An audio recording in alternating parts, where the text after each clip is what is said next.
મહાદેવર જય બજરંગબલી, બેસતું વર્ષ, રામ રામ બહેનોને, જય શ્રી કૃષ્ણ.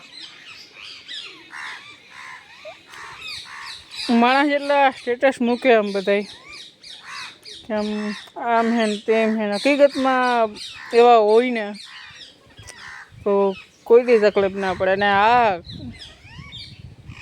થોડુંક 5 મિનિટ કહી દઉં કે ના કહું, કહી દેવા દે ને, થોડીક શાંતિ તો મળશે. ભૂલચૂક માફ કરે મહાદેવ બાપા. માણા એમ કે કલયુગ આવી ગયો. કલયુગ નથી આવ્યો, આપણે કલયુગને લઈ આવ્યા છે. ક્યાંક એકાંતમાં બેસું 5 મિનિટ 10 મિનિટ કોઈ મંદિરે જઈને, ગમે ત્યાં ખાલી તમારા અંદર જે તમારો આત્મા છે એને પૂછવું કે આપણે શું કરી હે, કેવા અહીં આપણે શું જોઈ હી, આત્મા શું કરવા આવી એમ, આપણે કેમ માનવ દેહ મળ્યો હોય. કોઈના દુઃખનું કે સુખનું કારણ નથી બનતું. ફક્ત ને ફક્ત તમારા કોઈ પણ જન્મના હોય કે જીવ હોય કાંઈ, એ ભોગવવા જ પડે છે. કરમની વાત છે. તો હું આવો બધો કંઈ જ્ઞાની નથી, પણ શું થોડો ઘણો તો એમ અહંકાર કે અભિમાન નથી કરતો, પણ હા આમાં ખબર પડે થોડા ઘણા કંઈ શાસ્ત્ર 2-4 કંઈક વાંચીએ એટલે આપણા જે હોય એ જ આપણે ખબર. અને કહું હાલ ને 2 મિનિટ આજ તો પહેલાં તો જય શ્રી કૃષ્ણ. મસ્ત રહેજે, કાંઈ વાંધો નહીં, બિંદાસ. હું તારીખે આપું તને આજે. હવે હું ત્યાં સ્ટેટસ મૂકી આવ્યા જો હકીકતમાં હોય ને તો કોઈ તકલીફ જ ના થાય. આમ જોતો તું ભગવાને વિચારતા છે. માણસ છે ને ભલે શરીરથી કારો હોય, કપડાં કારા હોય, કાંઈ નથી નડતું. એના હજી કરમ કાળા હોય ને, કાળું મન હોય ને, એ બહુ તકલીફ પડે. પણ ઠીક છે જી હોય ને, કલિયુગ આવ્યો નથી, આપણે લઈ આવ્યા છીએ. અને હજી તો વાર છે આ બધું. પણ હું એટલું કહી દઉં કે જો હજી પ્રકૃતિના જે નિયમ છે ને, કુદરતના નિયમ, એમાં એને કાંઈ ફેરફાર નથી કર્યો. બધું જેમ છે એમનેમ જ છે. તમે આપણે હું પહેલાંય કહેતો કે માણસ જેટલો 3 લુગડે જેટલો હરામી હોય ને, એટલો જાનવર કોઈ હરામી નથી. બહુ પહેલાં હું તો કહેતો આ વાત તો, કે માણસ જેટલો 3 લુગડે. આપણે એક જાતના સંન્યાસી જ હતા. આપણે કાંઈ સંસારનો બધો મોહ નહોતો, પણ આ તો જે હોય છે ને કંઈક કે આવ્યા. અને આ આજકાલનું કાંઈ નથી. મેં તને કોઈ દોષ નથી આપ્યો, તને કંઈ આ હું થયું એટલે નથી, સારી વાત નથી કરતો એ તને કહી દઉં કે તને આમ સારું લગાડવાય નથી કહેતો કાંઈ. હું જી હે એ કહું હું કે હું જ્યાં જણાવ્યું ને આજથી કરીને 22-25 વર્ષ પહેલાં, ત્યારે જ મારા બાપે જન્મકુંડળી બનાવી હતી આપણી. એટલે એટલો બધો કંઈ હું એમાં ધ્યાન ના દેતો પહેલાં તો, પણ ખબર હતી મને. એનું તને થોડુંક કહી દઉં. હવે તમારે તમારી રીતે જે કરવું હોય, પણ થોડુંક આમ કહું યાર, ભલે 5-10 મિનિટ લાગશે. 9-45 જન્મ થયો આપણો, 24/11/2001 શનિવાર. અને ખીજડીયાન પાટી આગળ હનુમાનજી રહ્યા ને અહીંયા ગાણે. એટલે હું કહું છું કે મેં મારું શું કરેલું છે. આગલા જન્મમાં હું આવો જ હતો.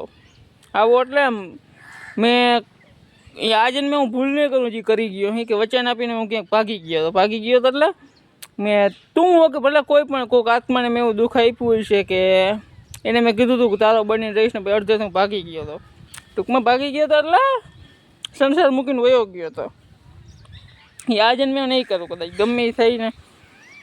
એટલે કુંડલી મારી કઢાવી તો કઢાવી લેજો. 200, 500, 700, 1000 રૂપિયા લાગશે. કોઈ ખારો ભામણ હોય ને કહેજો, પૂછજો કે આ માણસ હકીકતમાં કેવો છે, એમ કેટલું જાણે છે, કેટલો સાચો છે, એને કઈ રીતના બધું તમને જન્મથી માંડીને મરણ લગીનું કહી દે કે આ માણસ એનાથી હારશે, શું કરશે, કેવો છે, કેટલું જીવ, બધું ટોટલિંગ વસ્તુ યાર.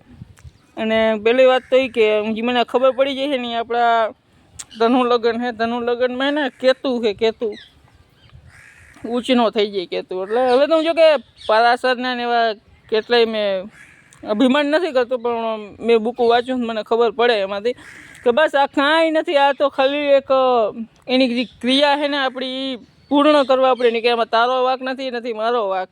જે આપણે આગળથી પહેલાંથી સાઈનનું કરીને આવ્યા હોય કે આ વસ્તુ આપણી યાર થાય ને મને મંજૂર છે એમ, તે પછી જ આપણે આ માણસનો અવતાર મેળવ્યો. કોઈ જાતનું કોઈ તમને દોષ નથી.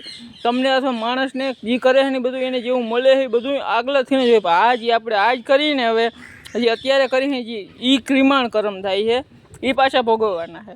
જે આ થઈ ગયા છે તો પ્રારબ્ધ છે, જે લખીને આવ્યા ને જન્મ કુંડલીમાં એ તો આપણું પ્રારબ્ધ છે કે એ ભોગવવા પડે. એની ક્રિમાણથી બદલે, પણ તમે ક્રિમાણે સાચવો નહીં, એને ઉડાડો, મજા આવે. એને હું એવું લાગે હું એમ તો ગોવિંદ હું, પણ મેં તને પહેલાં કીધું કેટલી વસ્તુ મેં તને કીધેલી હતી કે આ વસ્તુ આમ થાય એમ. હવે આજ પાછી તારીખ આપું, તમે અત્યારે એટલે લગી પહોંચી ગયા તો પહેલાં જોઈ લ્યો.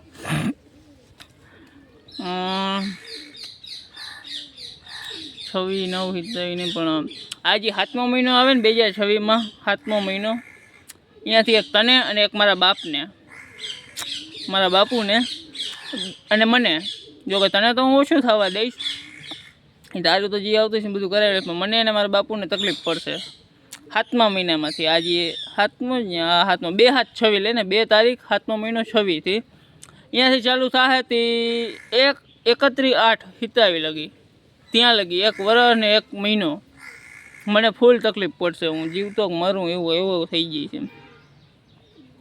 અને આખી જિંદગીમાં 1 જ વર્ષ ને 1 જ મહિનો એવો આવશે જેની મને ફૂલ તકલીફ પડશે, કેમ કે એમાં શનિ કર્મના દેવતા છે આપણા, અને સૂર્ય હમે છે 12મા ઘરમાં, મોક્ષના ઘરમાં છે. એટલે હું સમજી નહીં શકું કે મારે કઈ રીતે હાલવાનું, પણ તો કંઈ થોડું ઘણું મને ખબર પડે, હું કાંઈક કરી શકીશ મારા જેટલું, પણ મને વધારે કાંઈ બહુ આમ ખબર નહીં પડે કે હું શું કરું, કેમ કે મન જ ભ્રમિત થઈ ગયા છે.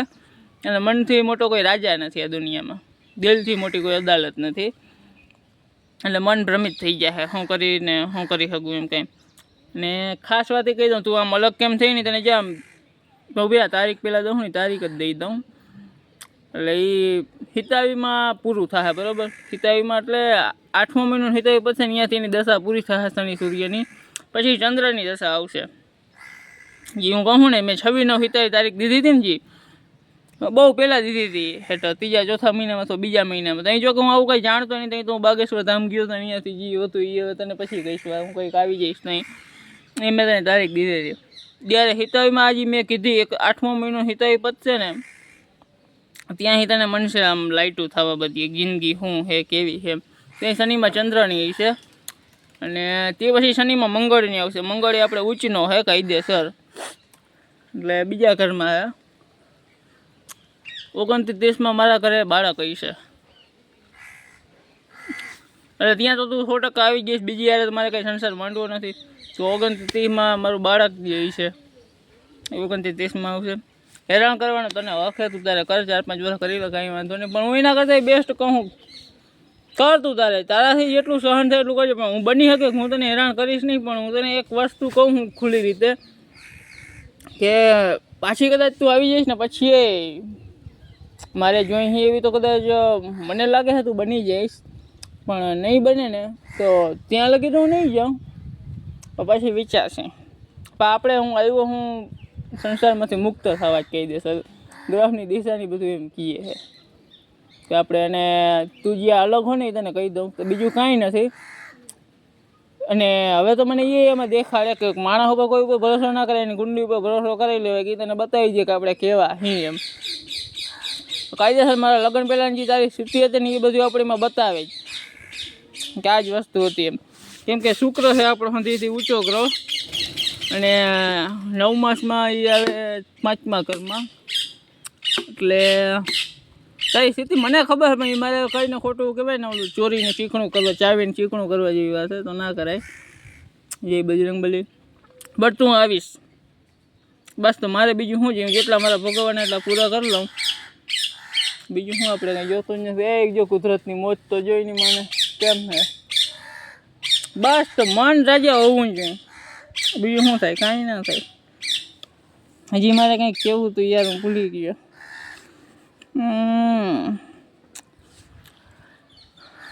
એટલે કાંઈ તમારો કોઈનો વાંક નહીં, મેં તને કંઈ દોષ આપ્યો નથી. હવે ખબર પડી એમ નહીં, આ તો તને અત્યારે એટલે કહું કે પછી તું જે આવીશ ને ત્યાં તને કહીશ કે મેં આ વસ્તુ તને કીધી હતી. પણ તું માની નહીં, તો એને તું મને રોઈને એવું એવું સમજાવીશ ને કે એની વાત જવા દે. ગોવિંદ નહીં, ગોવિંદ તો નહીં કે તમે હું આમ હતી, હું દબાયેલ હતી, હું તમને કેવી રીતના કહું ને હું. પણ હવે હું ભલે તારું માન રાખવા હાટું કદાચ માની લઈશ, પણ હું એટલો બધો તારો ભરોસો નહીં કરું. તારું માન રાખવાનું તને ખુશ કરવા હાટું ભલે કદાચ તારું માની લઉં, એ વાત આખી અલગ છે કે આ લઈ છે માઈ ગયું એમ કરીને મૂકી દઉં. હવે હું જેટલો તારી ઉપર બ્લાઇન્ડ વિશ્વાસ કરતો ને, અંધળો વિશ્વાસ કે તું કહી દે એટલે લોઢામાં લીટો એમ, તું કહી દે આમ એટલે હું કહી દઉં આ એમ, પણ એટલો ભરોસો હવે નહીં કરું. મને ખબર જ છે ને તું આવી મારા માટે ફાયદામાં ફાયદો. હું કહું ને ભલે તું એમ માનતીશ કે હું તારા માટે નુકસાન કરું, પણ તું મારામાં આવી ને મારી જીવનમાં એ જો માધવ બેઠા ને હું તને કહું છું કે ફાયદામાં ફાયદો મારા માટે. કેમ કે મને સાચી જીવનની ખબર પડી છે કે જીવન શું છે એમ, અને શું કરવા આપણે આવ્યા છીએ એમ. જેથી તેથી મારું મોતનું કહી દઉં. હજી તો ઘણું છે કુંડલીમાં, આમ તો કહેવા જાઉં, પણ ખાલી મારું મોતનું કહી દઉં. મારું મોત એમ ઘણું લાંબુ છે, હમણાં આવશે નહીં, બહુ ટાઈમ પછી આવશે. ને કેવી રીતના મારું એ કહી દઉં, કાં હું વાહનમાં મારી એક્સિડન્ટમાં, અને કાં મને એટેક આવશે. બે જ વસ્તુ થાય, બીજી કોઈ વસ્તુ નથી. એટલે તાત્કાલિક જ મૃત્યુ આવશે એમ, કંઈ એમ લબડીને એવી રીતના નહીં મરીએ આપણે. અને ભગવાનની છે, બાકી તો આમાં જો હું ભક્તિ ઉપર ચડી જઈશ ને તો આપણો મોક્ષ ફાઇનલ છે, એવું છે બધું. પણ મને ઈચ્છા છે યાર હજી કે બતાવું એકવાર કે મારો પ્રેમ શું હતો એમ, તારા માટે જ. તું જી ઘરી મુબારક રહીને ખુશ રહે બસ. હા ગમ ઘણાય છે, પણ એટલું બધું કંઈ નથી. હરી છે ને આ સંભાળી લે, જો આ ના સંભાળે હાલને તને ખાસ છેલ્લા 2 શબ્દોમાં કહી દઉં કે જો હિતાવી છવી ન હિતાવી તો મેં તારીખ દીધેલી છે, પણ આમ એમ છતાંય તારીખ પછી હિતાવી પૂરું થાય કદાચ ના આવે તો મને કહીએ તો. જય બજરંગબલી.